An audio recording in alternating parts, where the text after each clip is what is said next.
Is America doomed? Proverbs 1, verse 32 to 33 says, "The complacency of fools would destroy them, but whoever listens will live in safety and be at ease." America isn't doomed if we listen to wisdom. Wisdom from some of our greatest presidents: Calvin Coolidge, John F. Kennedy, Ronald Reagan. Each of these presidents, in their inaugural address, gave Americans a path to keep our country safe. To preserve America, let's listen to their wisdom. March 4, 1925, Calvin Coolidge's inaugural address.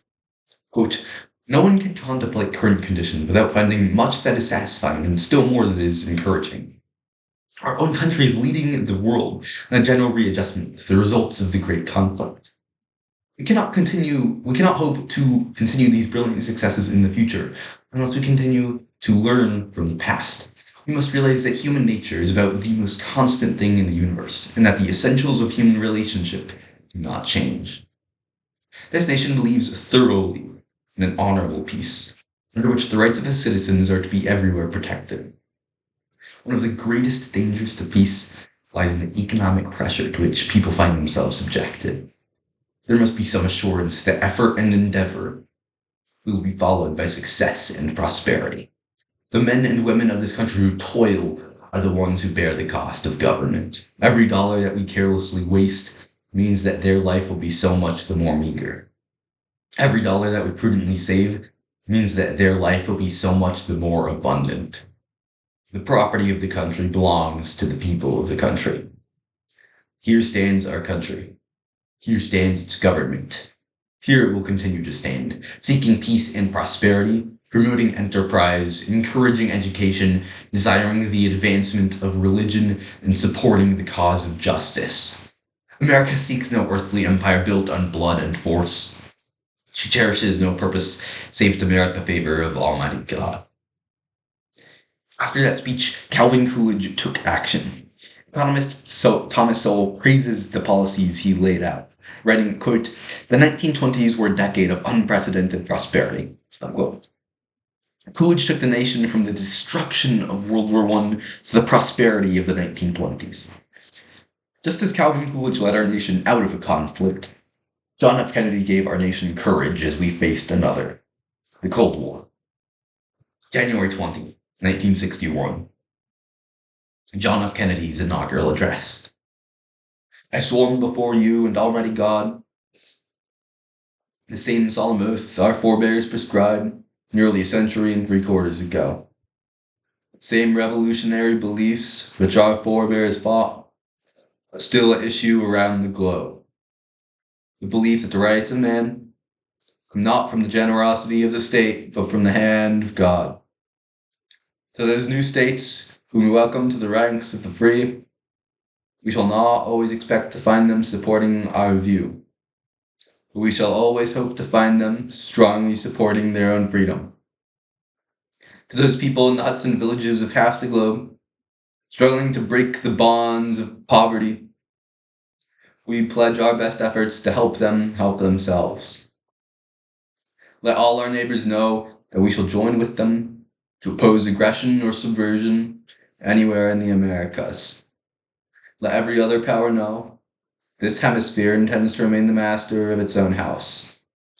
We dare not tempt them with weakness, for only when our arms are sufficient beyond doubt can we be certain beyond doubt that they will never be employed. So let us begin anew, remembering on both sides that civility is not a sign of weakness, and sincerity is always subject to proof. Let us never negotiate out of fear, but let us never fear to negotiate. And so, my fellow Americans, ask not what your country can do for you. Ask what you can do for your country. With good conscience, our only sure reward, with history the final judge of our deeds, let us go forth to lead the land that we love, asking his blessing and his help, but knowing that here on earth, God's work must truly be our own." John F. Kennedy followed the rear. He stared down the USSR. He protected Americans and their rights, and he told Americans that it is our duty to save the country, not the government's. Ronald Reagan said the same. January 20, 1981, Ronald Reagan's inaugural address. The business of our nation goes forward. These United States are confronted with an economic affliction of great proportions. It distorts our economic decisions, penalizes thrift, and crushes the struggling young and fixed-income elderly alike. It threatens to shatter the lives of millions of our people. In the present crisis, government is not the solution to our problem. Government is the problem. From time to time, we've been tempted to believe that society has become too complex to be managed by self-rule. The government by an elite group is superior to government for, by, and of the people. Well, if no one among us is capable of governing himself, then who among us has the capacity to govern someone else? We are a nation that has a government, not the other way around. Government can and must provide opportunity, not smother it, foster productivity, not stifle it. Can we solve the problems confronting us? Oh, the answer is an unequivocal and emphatic yes.